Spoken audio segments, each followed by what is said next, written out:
Here's our patch. Each patch, as you may know, is individually designed by the crew. Our mission really began with the completion of the service module after a 2-year delay, and here it is during the rollout ceremony in Russia.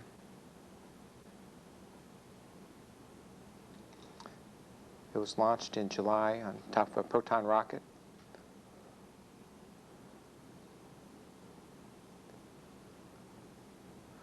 And it rendezvoused and docked with the rest of the space station, which again had already been in orbit for over 2 years. You see animation of the functional cargo group and the American-built node.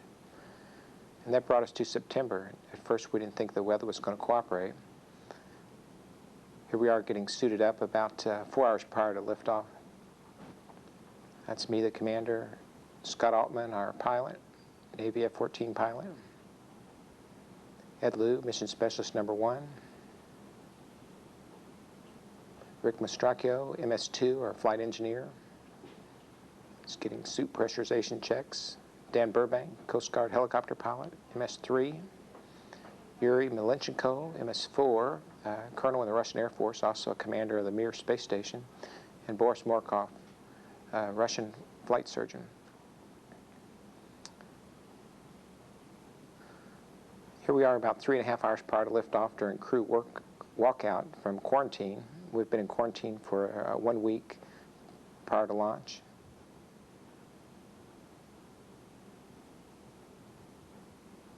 And again, at first we didn't think the weather would cooperate. You can see all the clouds, but fortunately the sky cleared just in time for the launch.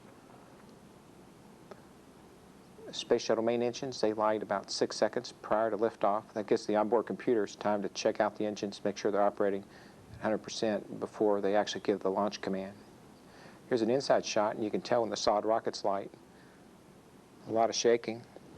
You get about 7.5 million pounds of thrust. It feels like that too. At first we go straight up to clear the pad, then the shuttle begins a roll program to head us up to the inclination to intercept the International Space Station. There's a total of 8.5 minutes during ascent. The first 2 minutes are spent on the solid rockets, and then once they're expended, of course the rest of it is done on the 3 main engines. Here's a good shot of the shock wave that's formed as we go through supersonic flow. You can see the moisture being squeezed out of the atmosphere, covering about half the shuttle in the solids. Again, after 2 minutes, the fuel is used up out of the solid rockets and they're jettisoned from the stack. Here's an interior shot for a night launch, and of course even in a day launch, that flash out the windows is looks a lot brighter than what you saw in the film there. The solid rockets are reused. There's a parachute in the nose. We have a couple of ships out in the Atlantic Ocean that recover them, haul them back in. They're refurbished and used on a future launch. Here we are at MECO. The main engine just cut off, and after being pushed back in your seats about 3 Gs, suddenly it has no Gs. We put our hands up. You can feel a false sense of pitching forward. And the external tank, as it drops back into the atmosphere, you can see some venting there. Now that we're in space, we open up the Payload Bay Doors. Our radiators are stored in these doors, which is how we reject heat. If you look along the right side of the picture, you can see the Canadian-built robotic arm. In the back, we have the Space Hab pressurized logistics module. And next up from that is the SHOSH box, or our EVA toolbox. And then up close in the bottom left of the screen is the actual docking mechanism we use to capture the space station. We get set up to live in space. We can see most people start playing with their food right away and enjoying being in zero gravity. On flight day 3, we rendezvoused with the space station. We actually rendezvous from below. Then we fly halfway around to the top and dock with the station from above. We use a camera that looks right through the docking mechanism in the payload bay of the orbiter. Here's that camera. You can see some of the 3 wires that intersect, and there's a washer with a target right in the middle of the docking mechanism.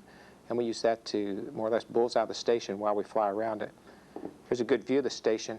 You can see the progress module at the bottom, then the new service module with its solar panels, then the FGB, and finally at the very top of the stack would be the American-built node. Here we are nearing the top. You can see the American-built node, and the actual docking mechanism and target on the space station is right at the tip of the node. Some of the rendezvous was at night, since we get a day-night cycle every 45 minutes. And we have tools on board, sensors on board, that let us fly through the darkness. But as we get in close, we would hold our position and wait for daylight to actually do the docking. You can see Rick using the handheld laser out the back window, Dan operating the cameras, and you can see the target on the screen in the background there.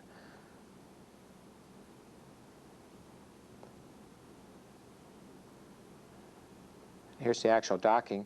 It's amazing, flying at over 17,000 miles an hour, you can fly the orbiter to within basically 1/10 of an inch of another target traveling the same speed.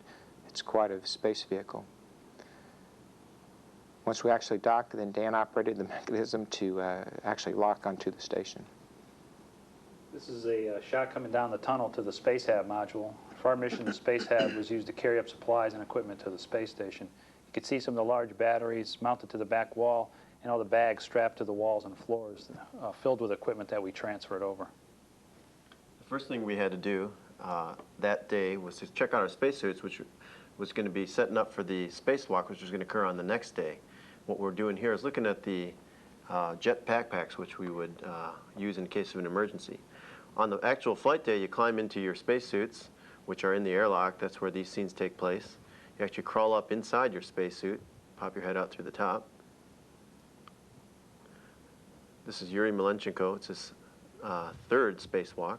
This animation of the shuttles shows the shuttle docked to the space station with the robotic arm stretched out over the shuttle towards the station. The main task of the arm was to lift the 2 EVA crew members, Ed and Yuri, out of the shuttle's payload bay and place them about 50 feet up on the station.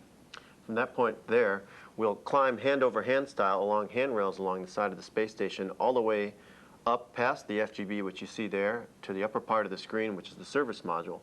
The entire stack at this point is about the height of a 13-story building, and we'll be going up to about 11 stories up on there. So the first thing we do is climb out of the airlock and attach our tethers to the robotic arm, which we'll later use to get a ride halfway up. And then we go back in the payload bay of the shuttle where our tools are located, which are in this big box back here. Inside the shuttle, we've got Rick and Dan inside there and Scooter in the foreground. Dan was our choreographer. He'll be monitoring the checklist for us, and Scooter and Rick will be running the arm. So when we get outside, we open up the box with our tools and carry these things out. What we're going to do with all of our tools and equipment is attach them to the backs of our suits. It turns out that we're going to go far enough up the space station that we don't want to make 2 trips. So we're going to carry all of our equipment with us. What you see there are cables and clamps which are going to connect between the newest part of the space station, the service module, and the FGB. So once we attach all of our tools and our cables, we grab onto the shuttle-built arm, shuttle-based arm, and Rick drives us up to about the 4th floor on the space station. From there, we climb back off the arm onto the FGB and begin climbing up. One of the first things we had to do is release a docking target, which did not deploy as it should have immediately after the service module launch. After that, we worked all the way out to the back end of the service module, again about 11 stories up. And our first task was to install a magnetometer. What that is something like a 3-dimensional compass. And what we do is we attach it to a long pole, which holds it away from the hull of the service module, which keeps it away from any electrical currents inside, so that it can get better readings of the Earth's magnetic field. From there, we work our way backwards and begin installing a series of cables between the service module and the FGB. On the right, you can see Yuri pulling along a reel of cables. I'm on the left, attaching the cables to a connector panel. We actually lay out a series of clamps which hold the cables in place between the 2 modules.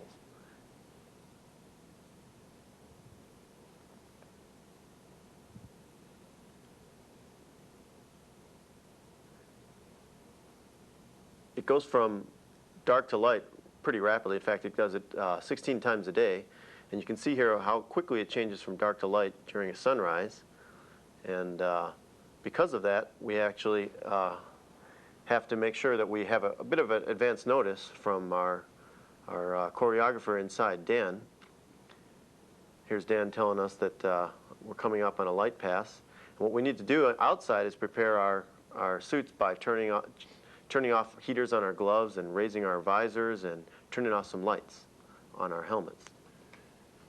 Well, this shot gives you a little bit of the perspective on how far away they did most of their work during the spacewalk. We actually only had them in view with cameras from the payload bay and the arm for almost the entire spacewalk.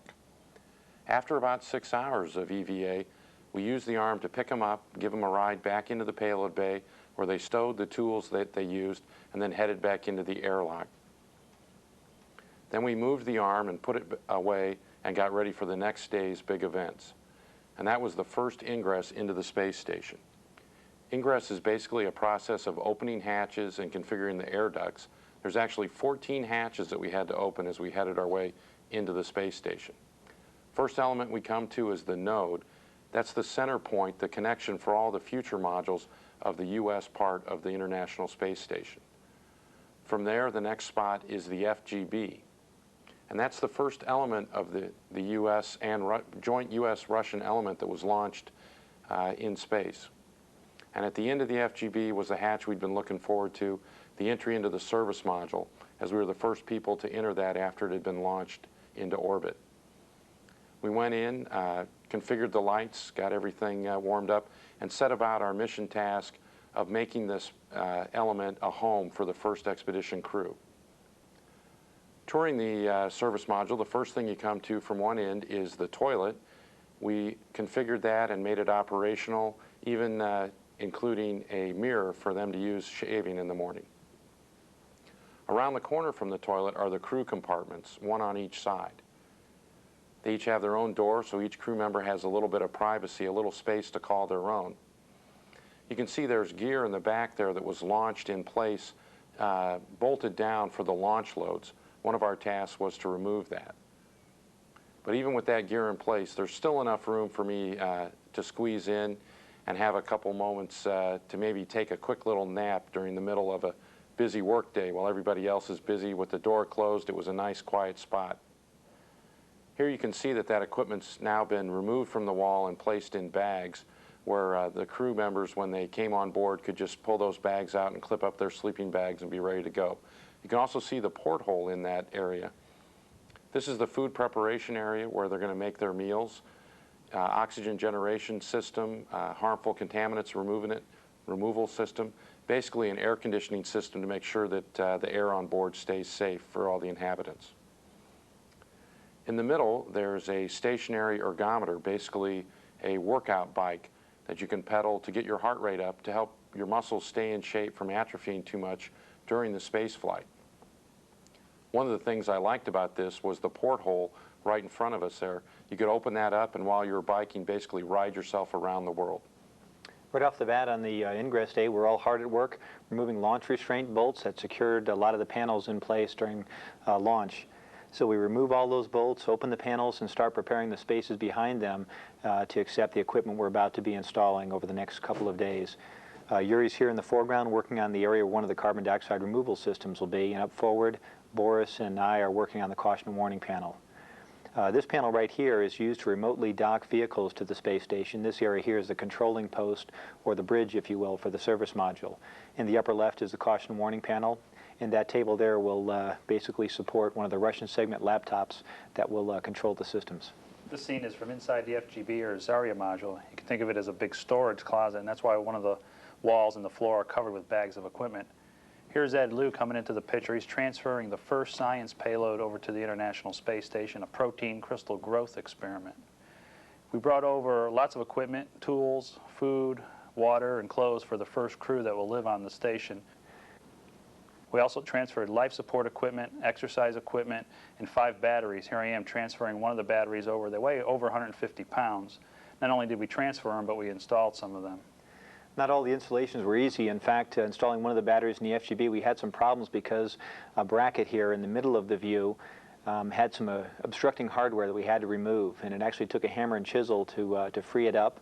We're a little bit surprised to find those on board Space Station, but the folks who set it up thought of everything. We finally got those 2 batteries and associated equipment installed in the FGB and squared all that away. The reason we had so much equipment to install was that the service module was too heavy to launch with most of its electrical system and life support system installed in place. So we actually carried those up inside a progress module and inside the shuttle, brought them up with us and installed them. You can see Yuri and myself here attaching parts of the electrical system underneath the floor of the service module. Beyond that, we also installed a large treadmill, which is going to be used by long-term crews up there to exercise. The interesting thing about this treadmill is that it's big, and it's gyro-stabilized. It weighs about 900 pounds, and it is a vibration-isolated treadmill, which allows you to run on top of it without shaking any other part of the station. It actually hovers in this pit in the floor. So it's connected loosely by some thin cables, but otherwise it stabilizes itself when you run on it.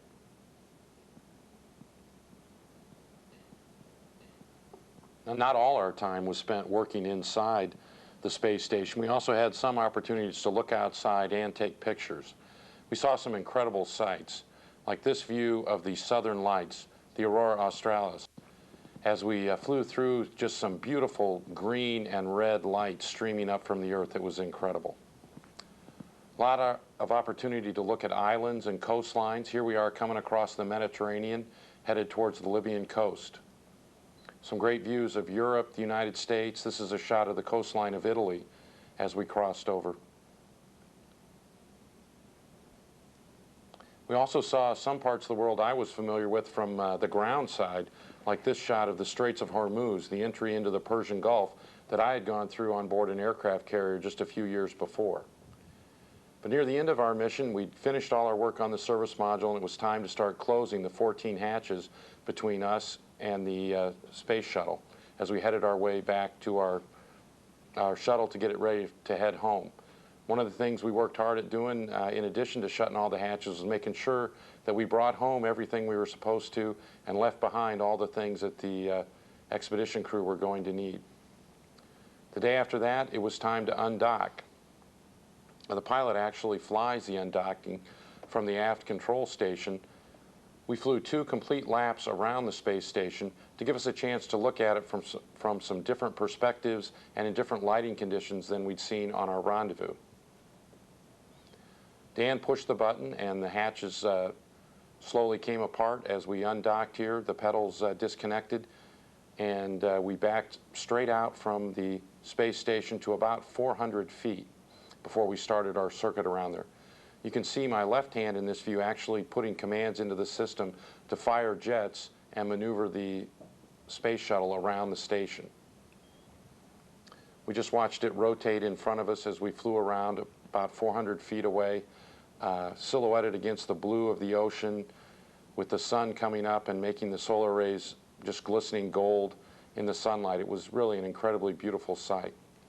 But after 2 laps, we were over Baikonur, where the space station had launched from, and it was time for us to say goodbye and do our separation burn. We all got kind of spoiled on board space station because there's so much volume to live in. So here's what it would typically look like during a meal on the middeck with 7 big guys all trying to fit in there. The way the meals work is a lot of the food is pre-packed, dehydrated, and freeze-dried, just like these scrambled eggs. But some of the food also comes up like you might see it in a store. We've got nuts, tortillas, fresh fruit, and things like that. You've also got some meals that are just like the military-styled MREs or meals ready to eat. And you can just heat those up in a convection oven. As for the stuff that's freeze-dried, all we do is we use the galley to inject water. You select how many ounces you want, whether it's hot or cold, and just kind of mix it around a little bit, and in anywhere from 5 to 10 or 15 minutes, it's ready to eat, and actually pretty good.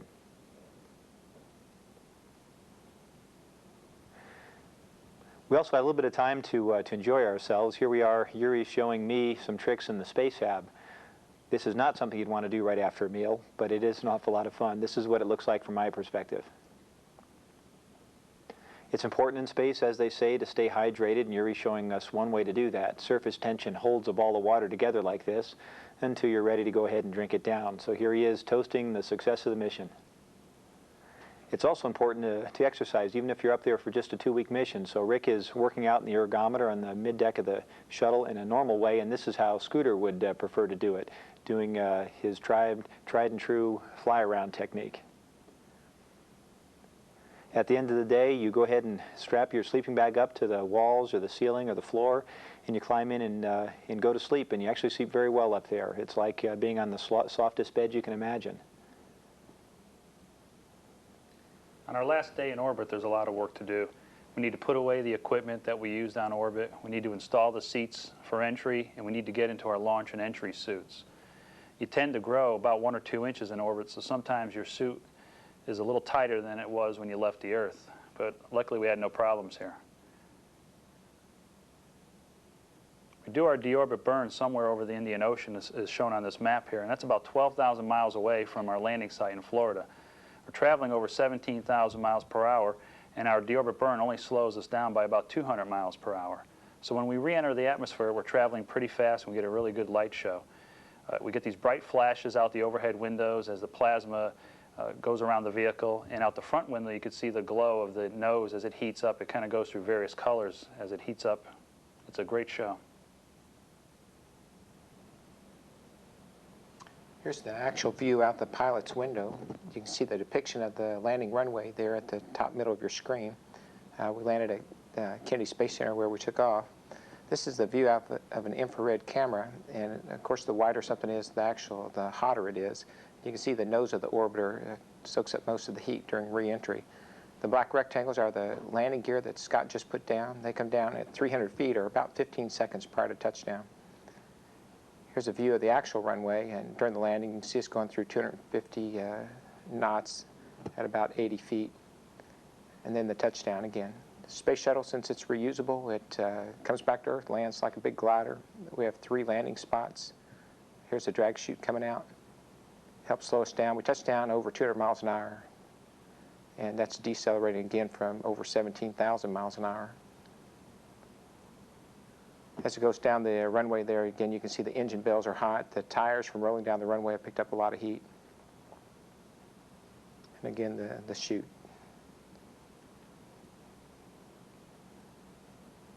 Here we are with the orbiter back on the runway. The folks at Kennedy Space Center looking it over.